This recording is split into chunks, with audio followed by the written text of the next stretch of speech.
Okay, first things first, I'd like to apologize for the size of my shirt. I did not think this through when I told them that I wanted a small. Bad idea. But anyway, if we can get over that, we are here today on a Maxus drive. We're going to be driving from Magallanes all the way up to Subic, covering about 170, 180 kilometers. We have reviewed the car before, the Maxus G50 that is, and if you want to see the full review on it, I'm sure the link is somewhere up above or somewhere down below.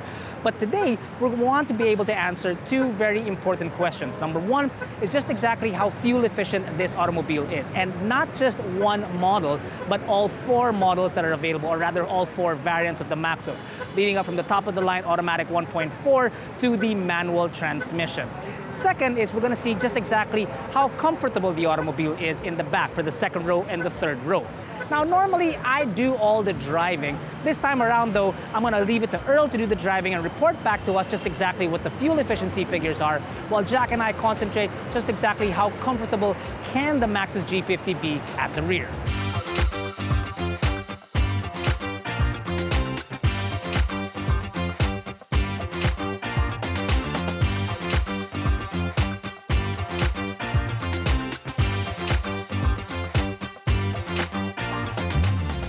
Do you need help purchasing your car insurance?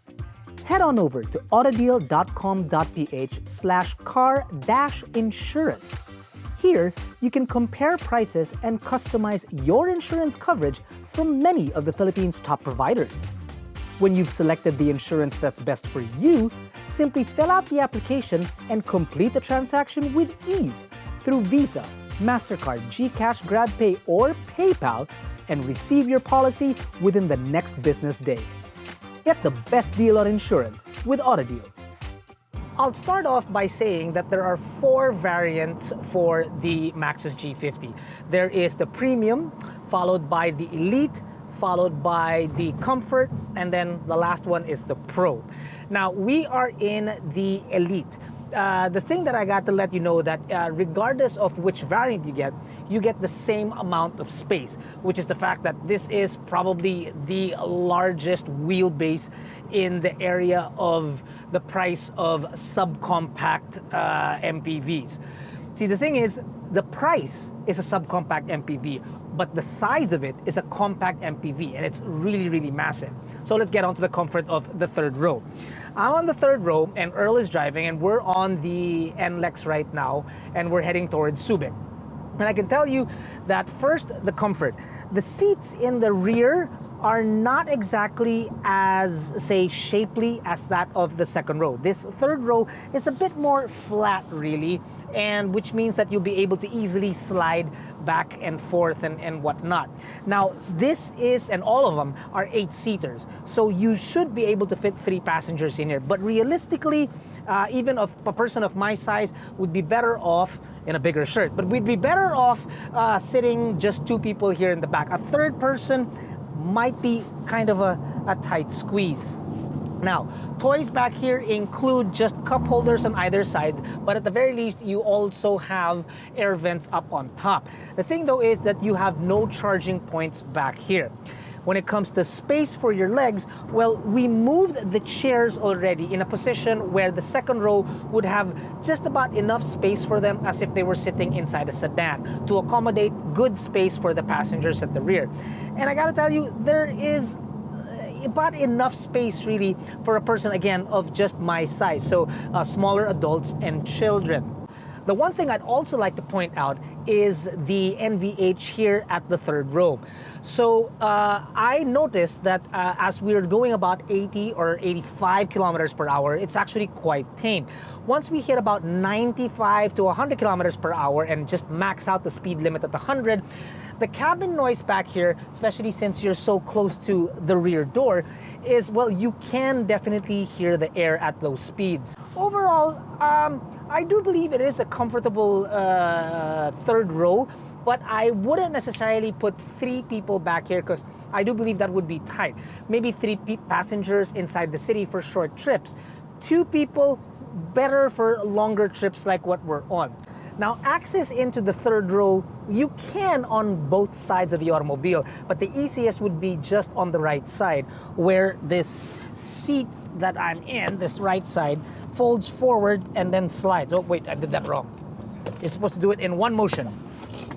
See, it does slide forward. Now the doors are actually pretty big. They're not sliding doors, they're actually just your normal swinging doors. So the easiest way to gain entrance into, or access rather, into the third row would be on the right side. Whereas the left side, the seats does fold, but it doesn't push forward at the same time, such as this particular seat right here. Oh, and I forgot to mention that if you were to fold the second row, or rather the third row, the nice thing about it is that it folds flat. So loading a lot of cargo is actually very, very easy. Now the second row, as you would expect, is much more spacious and much more comfortable. First, the seats have a little bit more, say, divots on them, curves on them, so that when you're sitting down, it really feels like you're stuck in place. Now, it's obviously good for 3 people, and if you were to put a third passenger, the tunnel is actually extremely low, or actually it's non-existent. So a third passenger really wouldn't be an issue. But if you do have a third passenger, you won't have access to your center armrest with 2 cup holders. When it comes to air vents, your air vents are located up high, and I do mean way up high. Look at the size of this. Look at that. Look at that. The thing is that the seats seem like they're very, very low to the ground. Now that's a good thing for taller passengers because they have so much height, or rather headroom. The bad part is that you have no thigh support. Since you're sitting so low, it's like your knees are kind of up. But I guess one's got to give, right? The amount of leg room that you have is actually pretty good, and we're stopped on the highway. Glad I'm not driving this particular portion of it. Let's continue. So toys include, like I said, the center armrest with bottle holders on either door. And then you have your air controls located up front. Although the air controls, they're a bit on the dark side. I never noticed that before. It's kind of hard to see at here during the day, but I guess at night when the lights are on, these things will illuminate a little bit better. And then underneath that, you have a 12-volt socket and a 5-volt USB charging point. As I demonstrated earlier, the seats do move forward and back because they are on rails, and the easiest way to gain access to the third row would be just the single seat on the right-hand side. Now, the leather, which is the same all around the automobile, it's not what you would call premium leather. There are plastics on the door and then some nice different plastics here, but the leather, it leans towards more the durable side, whereas you'll really slide around the car a lot, which is much, much easier for senior citizens to get in and out of the automobile. And for us shooting inside the car, we actually found it nice that we were able to slide around and move the camera around. But in the sense that if you want to keep in place, don't have people like Earl drive for you, or else you'll be sliding left and right inside the automobile. Cleaning it will be a really easy thing. Thanks a lot, Earl. Cleaning it will actually be a really easy thing because, well, everything, your microfibers and whatnot will just really slide on the car, and that's nice. Now the NVH in the second row is obviously much better than that of the third row, where you could hear the wind noise much more in the third row. It's much less in the second row. However, I noticed that maybe because the car is so big, that the speakers, which there are for the second row passengers, when the audio system is on, and it's an okay audio system, it's nothing to brag about, but the sound quality, I feel, is that because the car is so large, that these speakers in the rear, I wish that they were much bigger, or at least pointed towards you, because to be honest with you, when we had the music playing, it really seemed as if that just the audio was coming from the front passenger seats and none for the rear passengers. So if it's hard enough already for the second row, much more for the third row, they probably will feel let out. But at least they have air vents to mess around with. Now, to the keen observer, like magic, we've changed automobiles, but, well, this actually still is an Elite. But we will be changing automobiles as often as we can because this, after all, is a media drive.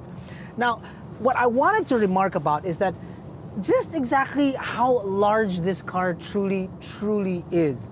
I mean, I know it's only 2 rows. Other cars out there, much larger cars, have 3 rows, but really, the amount of space is just amazing. And the fact that there's tint, you know what you could do in this car? Ah!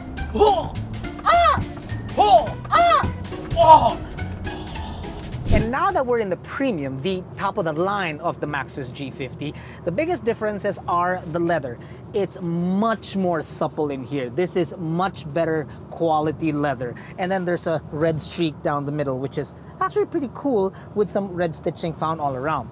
Another difference also is that there is a tray that pops up for the second row. That's kind of nice. It doesn't hold a lot of weight, but at least it's there. But still the same amount of toys when you're talking about the center armrest with cup holders and bottle holders on the other door. The biggest difference, Earl, if you please, is that in the top of the line variant, you've got a panoramic sunroof. So whether it's raining outside or sunny outside, you can get some form of sun inside the cabin, which actually is a very nice touch. You know what you could do because of the panoramic sunroof. Shine or rain, no tan lines. What the hell's going on back there? Wait, what? Oh my god, dude, put some clothes on. He's naked? Oh my god, I'm calling HR.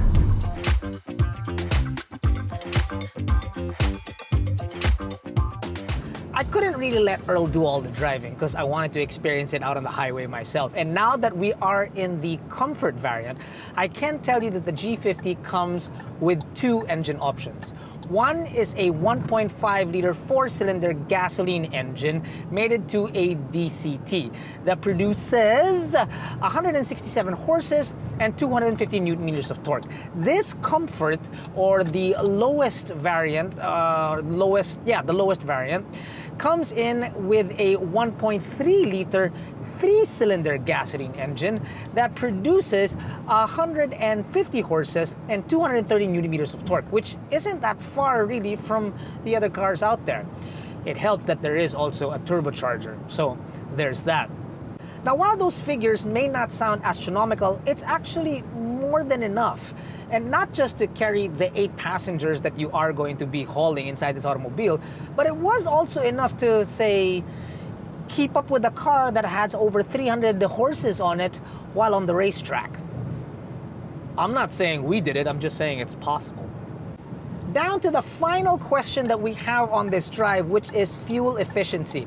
And I actually thought that the cars ahead of us, which are the Pro and the Elite and the Premium with a 1.5 liter engine and a DCT, I thought they were actually going to fare better, considering that they have one more cylinder.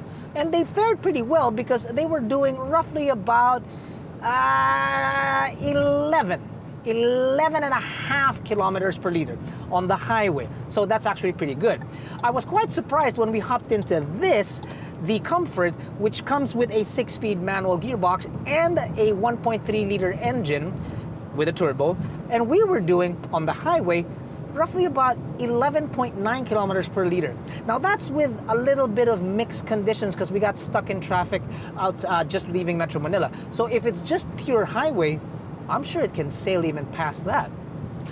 If you would like a complete list of the differences between this Comfort and then you've got the Pro, the Elite, and then the, what is the other model? The Premium. Yes, that's right. Thank you, Jack. And the Premium model, if you'd like a list of all of that, I'm sure that we do have it on AutoDeal.com.ph. Do check out our webpage. And if you'd like to see a full review of the Maxus G50, do visit our YouTube page because we've got one there just for you guys. Don't forget to hit like and subscribe on our videos so we can keep creating these videos just for you guys. And finally, Maxus is not necessarily the new kid on the block. I mean, they've been around for over 125 years. Granted, they just basically changed owners.